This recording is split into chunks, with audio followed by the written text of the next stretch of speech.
Rally en Wall Street. Las acciones subieron con fuerza en la sesión de hoy, a pesar de que los retornos de los bonos del Tesoro también subieron de forma importante. Hay optimismo por la jornada de reportes de resultados trimestrales que ya comenzó y está en pleno desarrollo. Pero además tenemos noticias sobre el mercado inmobiliario, noticia importante para los corredores inmobiliarios, ya se los voy a comentar. Y además hay noticias sobre el mercado petrolero. Amigos, es lunes 16 de octubre, 7:30 p.m. y a esta hora vamos a comenzar el resumen de lo que fue la jornada en los mercados y empezamos con petróleo porque una noticia que está en todos los medios es que el petróleo cayó hoy por debajo de $90, esto a pesar del conflicto en el Medio Oriente y es entre otras cosas por reportes de un posible acuerdo entre la administración Biden y el régimen de Nicolás Maduro, un acuerdo entre Venezuela y Estados Unidos, así lo reporta Reuters y Bloomberg. Aquí tiene la noticia en su terminal en inglés. El petróleo cae, mientras que la diplomacia norteamericana, tanto en el Medio Oriente como en Venezuela, tranquiliza los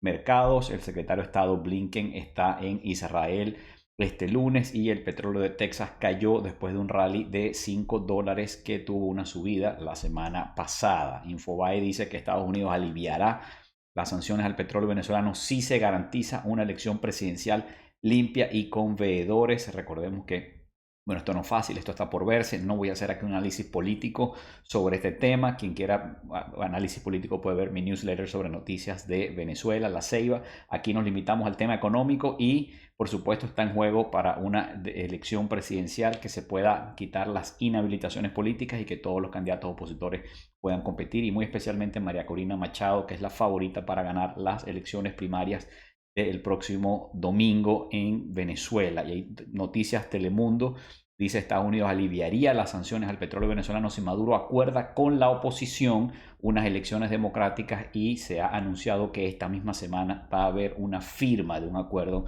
entre el régimen de Maduro y la oposición democrática de Venezuela. La agencia suiza de noticias dice que en empresas conjuntas de Rusia y Venezuela superan el plan de producción de petróleo y esto es solo para recordar la complicada relación de Estados Unidos con Venezuela, que además es un aliado y socio estratégico de Rusia, que también está sancionada e involucrada en una guerra en Ucrania.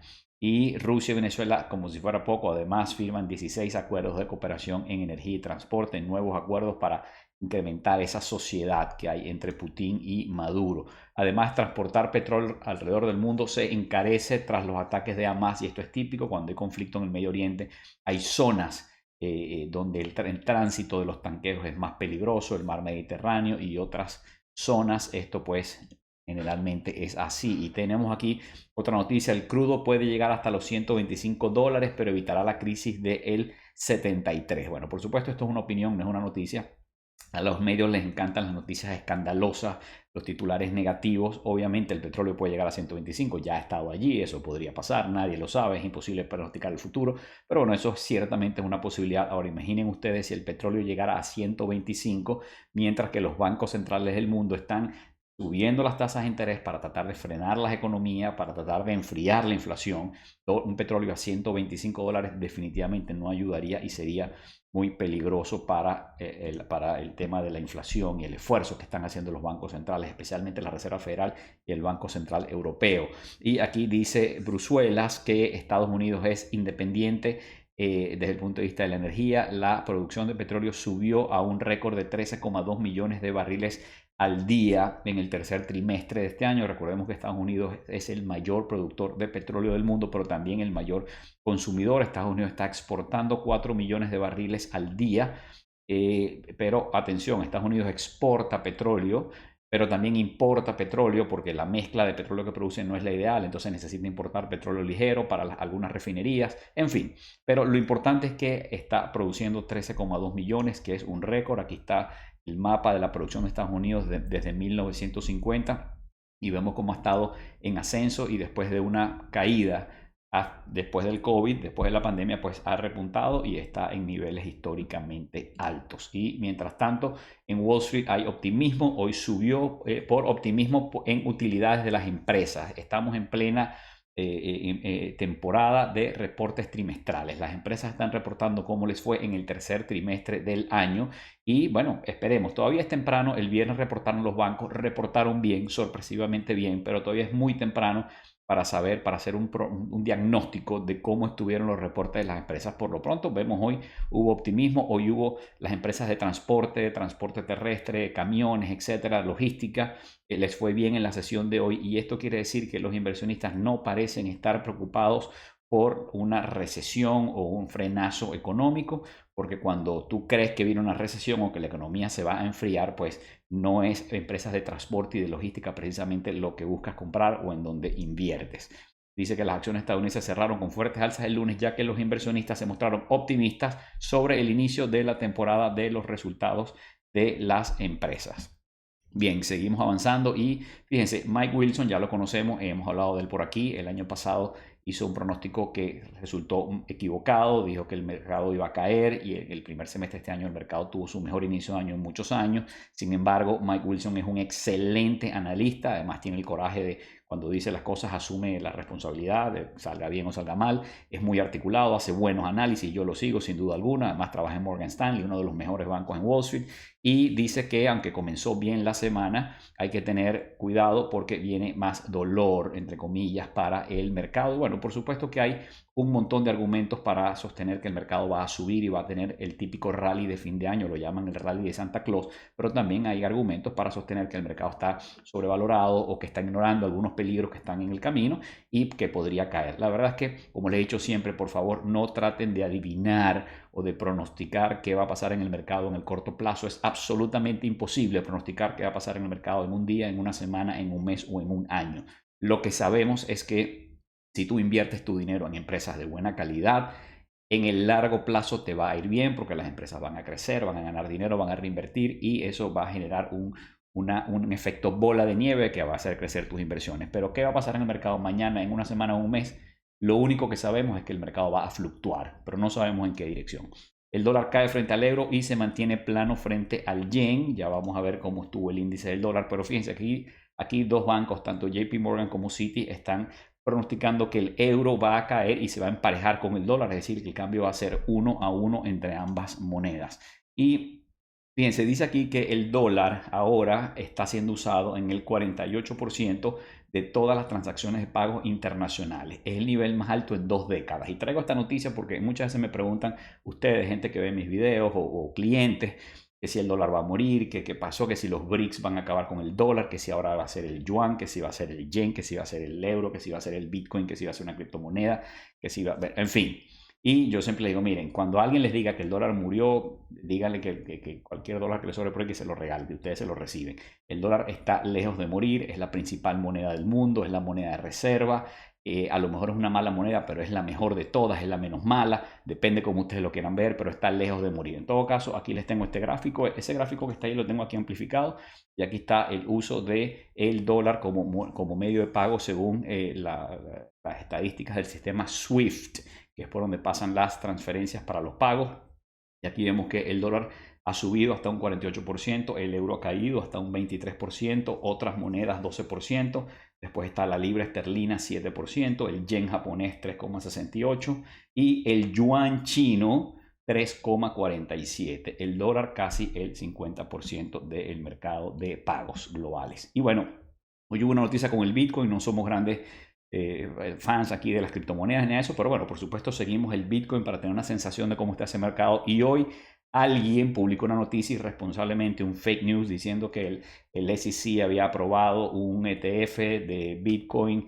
El cuento es largo, para BlackRock, que es uno de los grandes en la industria, pero esto era mentira. Eso hizo que se disparara el precio del Bitcoin, después se desmintió, cayó. Bueno, seguramente habrá una investigación y alguien tendrá que pagar los platos rotos, pero en todo caso el Bitcoin no estuvo en subida y una de las cosas que va a ayudar el precio del Bitcoin al futuro es que en la medida que se vayan institucionalizando y aprobando nuevos fondos, nuevos ETF, para que los inversionistas particulares como nosotros o los institucionales puedan invertir en el Bitcoin para largo plazo, eso sin duda va a ayudar a la demanda por Bitcoins y va a ayudar a su precio. Pero esto es un proceso gradual que va a tomar probablemente varios años para que el Bitcoin se vaya institucionalizando. Por lo pronto, para mí sigue estando en la categoría de especulación más que inversión. Con todo respeto a quienes tienen criptomonedas, Bitcoin, etcétera, es absolutamente válido. Quien se sienta bien invirtiendo en esos activos, pues por supuesto puede hacerlo. Cada quien es libre. Y aquí les dejo mi correo para cualquier consulta, comentario. Les pido suscribirse a mi canal de YouTube que está creciendo.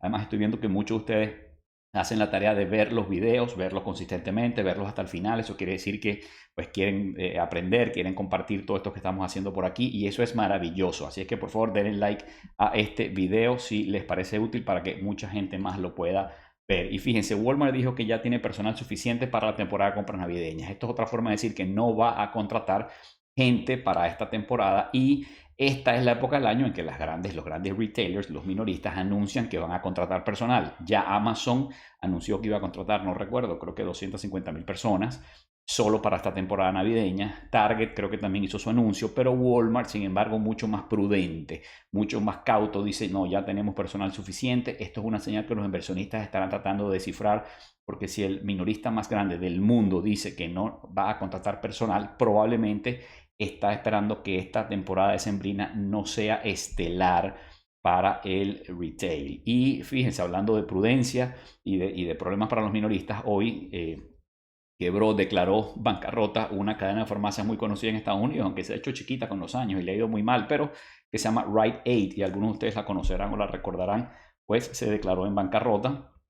Recordemos que los últimos años han sido muy malos para el retail en general y de eso no se salvan las cadenas de farmacias, no se salva pues prácticamente nadie, pero en este caso Rite Aid quedó en bancarrota y en este correo nos dicen que la cantidad de quiebras ha aumentado, está aumentando. Yo les he dicho que la subida de las tasas de interés que ha llevado adelante la Reserva Federal, complementada por la subida de las tasas de interés que se desprende del rendimiento de los bonos del tesoro, toda la curva de rendimiento ha subido, ¿verdad?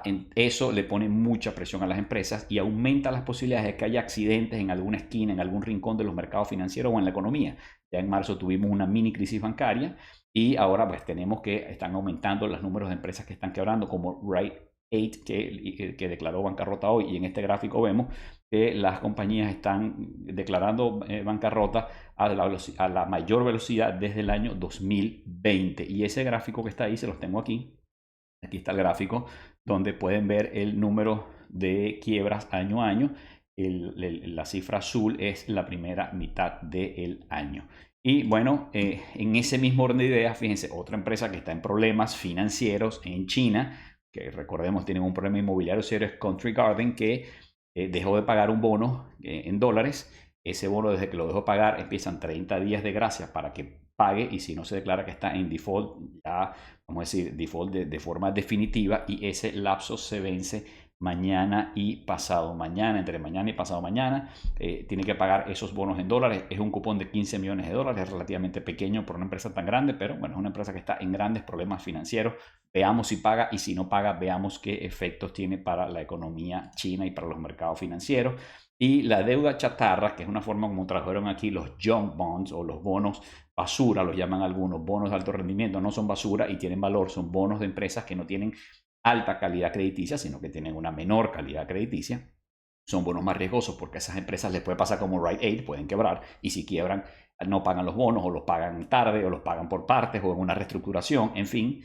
Entonces el porcentaje de bonos, de junk bonds o bonos chatarra o bonos basura, que están rindiendo más de 10%, aumentó hasta 325,000 millones. Recordemos que ustedes pueden comprar hoy ya un bono del tesoro a 2 años rindiendo 5% o a 10 años rindiendo 4 y tanto. Ahora, si compras un junk bond, un bono de una empresa que es mucho más riesgosa, como Dish Networks, por ejemplo, que tiene satélites y televisión, canal de televisión, televisión por cable, comunicaciones aquí en Estados Unidos, bueno, ese probablemente te va a rendir 10%, 10, 11%. Te rinde más porque es mayor riesgo. Ahora, ¿vale la pena? No vale la pena. Tengan mucho cuidado cuando inviertan en bonos. Al salirse de los bonos del tesoro, tengan cuidado con lo que compran y asegúrense de estar siempre muy bien diversificados. Y noticias para el tema de real estate. Saludos a los corredores inmuebles, que tengo varios que nos ven, porque el tema de las tasas de interés, por supuesto, le interesa a todos y especialmente a quienes están en el mercado inmobiliario. Pero fíjense esta noticia de Bloomberg. Dice que los corredores inmuebles están que cobran comisiones de 6%, y esto es porque cuando hay una transacción generalmente hay un corredor para el comprador, otro para el vendedor, y entre los dos la comisión puede ser 5 o 6%, está llamando la atención de las autoridades antimonopolio. Hay uno o dos casos, el Departamento de Justicia está estudiando la posibilidad de demandar para romper con algo que dice que es una práctica ilegal de la industria, que obliga a que haya corredores por los dos lados y que se cobren las dos comisiones. Bueno, en fin, el caso complejo, yo no conozco la materia, no quiero opinar sobre un tema donde no conozco el fondo, pero lo reflejo aquí porque está en Bloomberg y pareciera que hay bastante en juego. De hecho, dice aquí, esto puede ser un cambio sísmico para la industria, y da cuenta de que dos grandes agencias, Remax y Anywhere Real Estate, que debe ser otra agencia de correduría, ya hicieron acuerdos, acordaron con las autoridades pagar $55 millones una y 83,5 millones la otra, y ya no le exigen a sus corredores que sean miembros, que estén inscritos en el NAR, que debe ser el National Association of Realtors, o sea, la Asociación Nacional de Corredores. Total, que bueno, hay un tema ahí delicado. De nuevo, no voy a entrar en profundidad porque no domino la materia, pero sin duda alguna es para tenerlo presente para quienes están en esa industria. Y hablando de vivienda, Harker de la Reserva Federal dice lo que ya sabemos, pero una vez más, las altas tasas complican la compra de vivienda y está trancado el mercado de vivienda. Los que tienen vivienda no la quieren vender, y los que no tienen vivienda están buscando, pero casi no hay oferta, y cuando consiguen algo los precios están caros y además los costos financieros están muy altos. Los mortgages, los créditos hipotecarios están muy altos porque las tasas de interés están muy altos. Y Benzinga reporta que Apple enfrenta la posible salida de su asociación con Goldman Sachs. Yo estuve muy contento cuando Apple y Goldman Sachs hicieron esa asociación. Son dos marcas maravillosas, y luego Apple y Goldman Sachs trajeron un tercero que es Mastercard y sacaron una tarjeta de crédito maravillosa que yo la tengo, la uso, y la verdad es que es maravillosa. Es una lástima que esa sociedad esté a punto de morir. El Wall Street Journal lo dice aquí. Goldman quiere salir de todos sus productos para consumidores. Recuerden que Goldman Sachs, lo de ellos es Wall Street, lo de ellos es banca de inversión, lo de ellos es trading, lo de ellos es el mercado corporativo. Lo de Goldman Sachs no es agencias de bancos o lidiar con pequeños inversionistas como nosotros, no.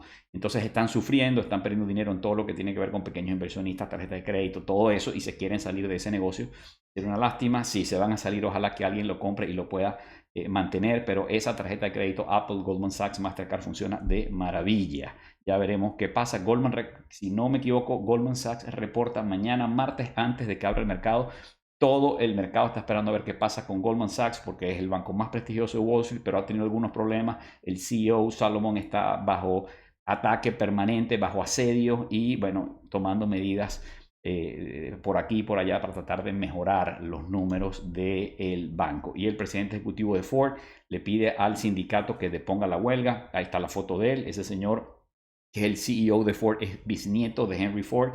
Y bueno, yo creo que Ford está desesperado. Yo he querido hacerles un video para hablar sobre la huelga en Detroit, este sindicato de trabajadores que tiene en jaque a Ford, a General Motors y a creo que Stellantis es la otra. Miren, yo creo que eso va a terminar muy mal. Yo creo que las grandes automotrices de Estados Unidos están destinadas al fracaso, lamentablemente.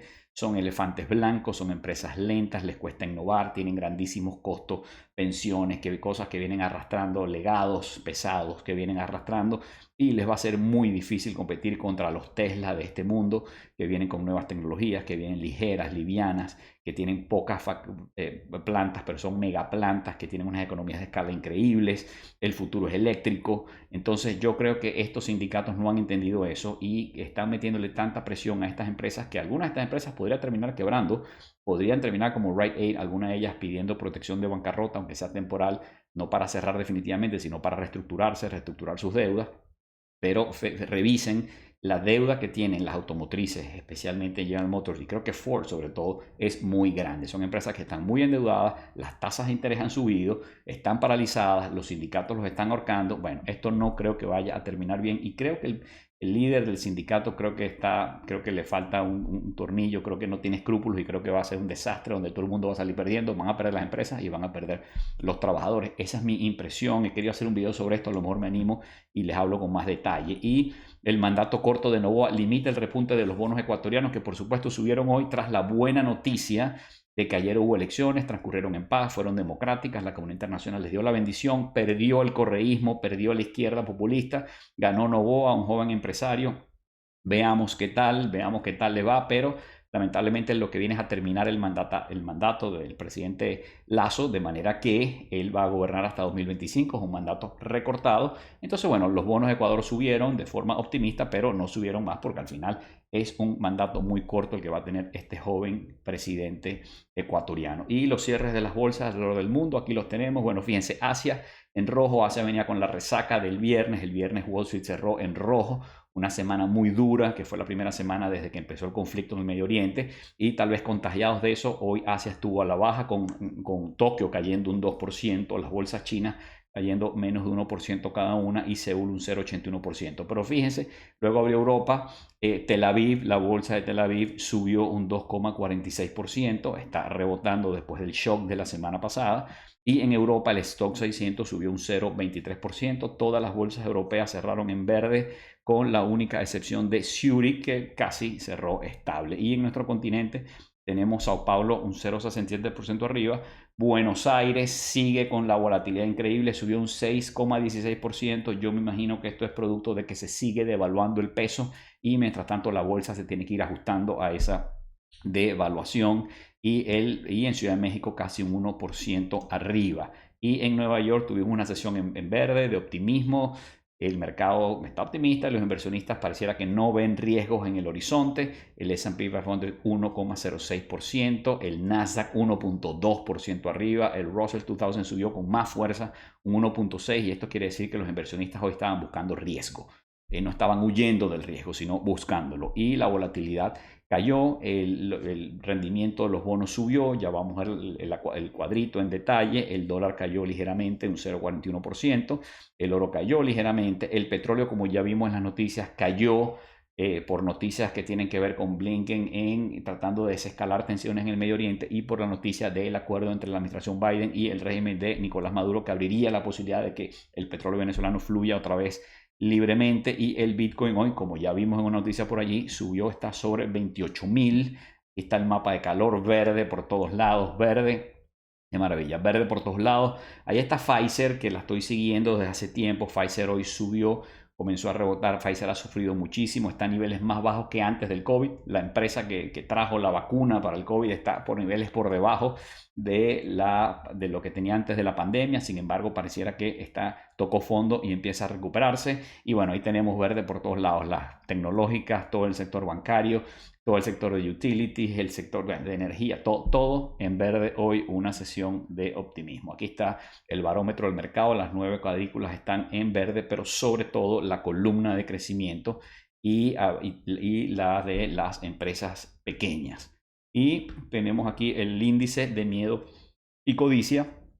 Fíjense que sigue instalado allí en el área de miedo, pero quien ve la acción del mercado hoy, el movimiento de los precios en el mercado, lo último que hubiera pensado es esto. Hoy el mercado se movió como si hubiera mucho optimismo, como si hubiera codicia y no miedo. Sin embargo, los indicadores técnicos todavía lo siguen ubicando en el nivel de miedo. Veamos cómo evoluciona en los próximos días. Estos son los rendimientos de los bonos del tesoro. Fíjense, está todo en verde. Lo paradójico es que cuando los rendimientos de los bonos suben, y sobre todo si suben con fuerza, las acciones tienden a bajar. Esto le pone presión a las acciones, pero hoy ni siquiera la subida del rendimiento de los bonos logró quitarle optimismo a Wall Street, que subió tal vez porque cayó muy duro en las últimas 2 sesiones de la semana pasada. Pero bueno, ahí están los rendimientos de los bonos. Todo lo que es de menos de 2 años rinde sobre 5%. El bono de 20 años está sobre 5% y los demás están muy cerca de 5%. Aquí está la curva de rendimiento, que yo casi nunca se los muestro, pero la voy a empezar a incluir aquí en estos videos. Fíjense, es una curva invertida, pero que se está aplanando. Es invertida porque normalmente esta curva debería ser, si la ven de izquierda a derecha, debería ir de menos a más en subida, ¿verdad? Porque los bonos cortos de 1 mes, 3 meses y 6 meses deberían rendir menos que los bonos largos de 10 años, 20 años y 30 años. Sin embargo, ahorita está invertida y vemos que los bonos de 1, 3 y 6 meses, por ejemplo, rinden más que el bono a 10 años. Es una curva invertida, esto es anómalo, esto no va a estar así por siempre, en algún momento se va a normalizar esta curva, pero por lo pronto se ha ido aplanando y fíjense que ya casi parece una línea recta. Bueno, señores, lo voy a dejar hasta aquí. Mucha más información, pero ya esto quedó muy largo, así es que nos vemos pronto si Dios quiere. Saludos.